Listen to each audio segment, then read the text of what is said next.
A long table sits in front of chefs dressed in pure white. Dozens of them work in perfect harmony, arranging pastries shaped like flowers, whole roasted animals glistening with fat, towers of desserts shining under white lights. The kitchen is pristine, almost heavenly. But there's something strange in the air. The chefs move with military precision, not joy, as if they're preparing a feast, not for celebration, but for something far darker. This mountain of food, prepared with obsessive care, is not going to a palace, it's going to a prison. And miles below this kitchen, in a concrete cell with no windows, a man named Goreng wakes up. His first breath is shaky. His first thought is confusion. And as his eyes adjust to the dim light, he sees the same horrifying feature that every prisoner sees on day one. A giant square hole in the middle of the room, extending upward into infinite darkness and downward into a pit so deep the bottom can't be seen. This place is known as the Vertical Self-Management Center. But to the inmates trapped inside, it has a simpler name, the Hole. Goreng tries to stand. The room is cold, silent, claustrophobic. A man sits across from him, old but alert, watching him with the calm curiosity of a predator. "My name is Trimagasi," he says with a smile that feels too polite for a place like this. "And you are on level 48.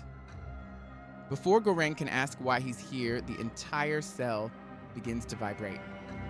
Metal grinds against stone. From above, something begins to descend. A platform, a floating slab of stone. And on it, food, or what's left of it. At the top of the tower, a perfectly prepared feast begins its journey.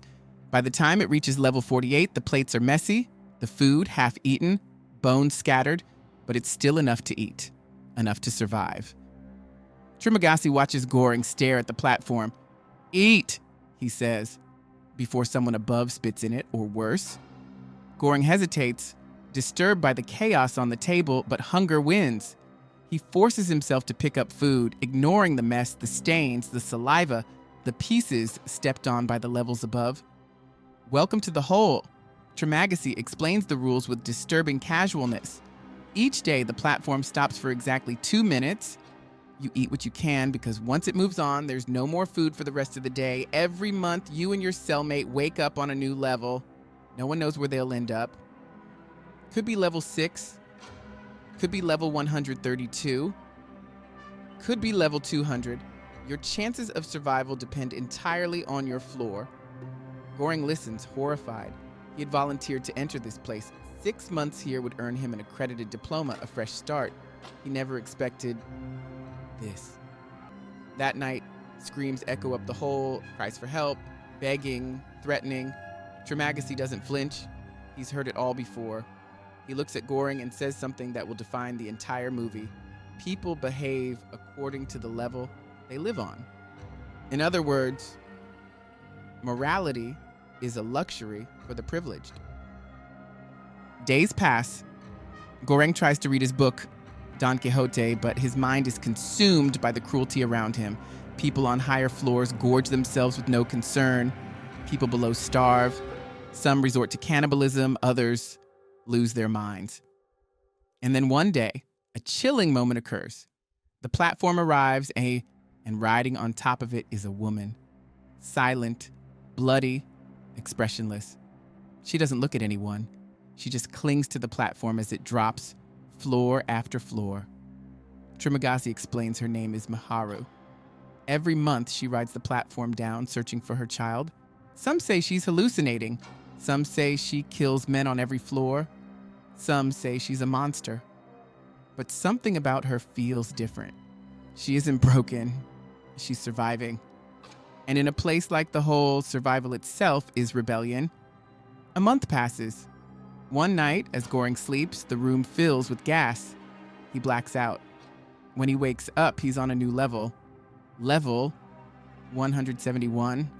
A level so deep, the platform arrives empty every single day, and Goreng wakes up tied to the bed. Trimagasi sits beside him, sharpening a knife. He explains calmly. There will be no food this month. So we must adapt. He plans to cut Goreng piece by piece and keep him alive. A small slice of flesh each day, just enough for both of them to survive the month. He doesn't say this with hatred. He speaks like a man explaining how to change a tire. Goreng begs, screams, pleads. But in the hole, morality dies quickly. The knife touches his skin. And then, a scream from above, a crash, a blur of motion. Miharu, she leaps onto Trimagasi like a wild animal. The fight is fast, savage, bloody. Trimagasi collapses in a pool of red. Miharu frees Goreng, cuts his ropes, tends to his wounds. Then she eats. And Goreng, starving and traumatized, does the same. When the next month arrives, Goreng wakes up alone on another floor, this time with a new cellmate, Imogiri. She looks familiar. And for good reason. She is the woman who interviewed him before he entered the hole, a member of the administration, a believer in the system. But now she's inside it. Imogiri tries to convince Goreng that the system is fair, that if everyone ate responsibly, everyone would survive. Goreng laughs bitterly. He has seen the truth. He has bled for it. Imogiri tries anyway. She rations her portion.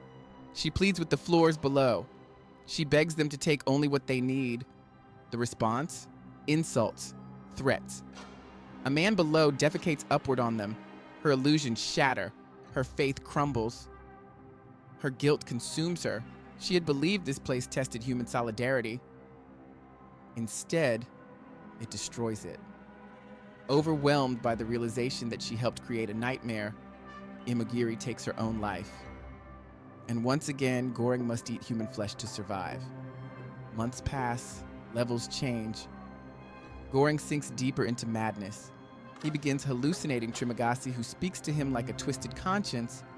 Goreng's idealism fades, his sanity slips, but somewhere deep inside, a spark remains. A spark that reignites when his next cellmate arrives. Bharat. Strong, optimistic, determined, Bharat believes he can escape. He throws a rope upward, begging the people above to help him climb out. For a moment, they seem willing. Then they mock him, laugh, and defecate on him. Hope once again is crushed from above. Goreng convinces Bharat that climbing up is impossible. But maybe, just maybe, they can change what happens below. Together, they form a plan. A dangerous plan, a revolutionary plan. They will ride the platform downward and control the food. Not to eat, but to distribute. They will protect a single pristine dish, a panna cotta, and send it back up as a message that solidarity is possible. When the next day arrives, they load themselves onto the platform. It shakes, drops. Level by level, they hand out portions. Some accept politely, some refuse, some fight. On one floor, 2 violent inmates attack them. Goreng and Bharat fight back brutally, splitting skulls, breaking jaws, covered in blood not their own. As they descend, the platform becomes emptier, and the floors become darker. The lower they go, the more they see. Skeletal figures, crazed faces, mangled bodies, people lying in their own filth, too weak to stand. The hole isn't just a prison now, it's a graveyard. Finally, they reach the lowest levels no one believed existed. Here, the platform no longer stops at cells with people. These floors are empty, silent, abandoned, just concrete dust and the faint echoes of past suffering, and then the platform reaches the very bottom. There, in a room colder than any before, sits a child. A small girl, silent and alone. Her eyes are wide, her hair messy. She looks barely alive. She is the thing the administration claimed did not exist. A child inside the hole. She must have been hidden, protected, perhaps by Miharu, perhaps by no one. Bharat gives her the panna cotta, the dessert they guarded so fiercely, but she eats it hungrily. The panna cotta is no longer the message. She is the proof that the system is not just flawed but corrupt, deceitful, and monstrous. Baharat collapses from his injuries, dying in Goring's arms. His blood stains the cold floor, another victim of the hole's merciless design. Goring, weakened and hallucinating, takes the girl into his arms and steps onto the platform. Once more, the platform begins rising. But then it stops. The lights flicker. And Goring sees a vision, Trimagasi. The old man stands across from him not as a ghost or monster, but as a part of Goring's fractured psyche. "You have done your part," Trimagasi says. "The message is the girl, not you." Goring looks at the girl, at her innocent face, at the life she represents.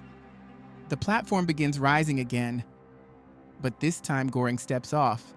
He watches as the child ascends without him, up through the empty floors, past the corpses, past the starving, past the murderers, past the selfish, past the indifferent, up toward the chefs who created the feast, up toward the pristine kitchen where the head chef inspects every dish, obsessing over tiny imperfections, completely unaware of the horrors below. The platform shoots upward like a bullet, and the screen cuts to darkness. Did she reach the top? Did anyone understand the message? Did anything change? The movie doesn't tell us, because the platform isn't about answers. It's a mirror, in love, held up to society. A warning about inequality, about privilege, about how easy it is to dehumanize those below us, and how quickly we become monsters when the world forces us to fight for scraps. And in the end, it leaves us with one question. If a system is built to divide us, can it ever be changed from within?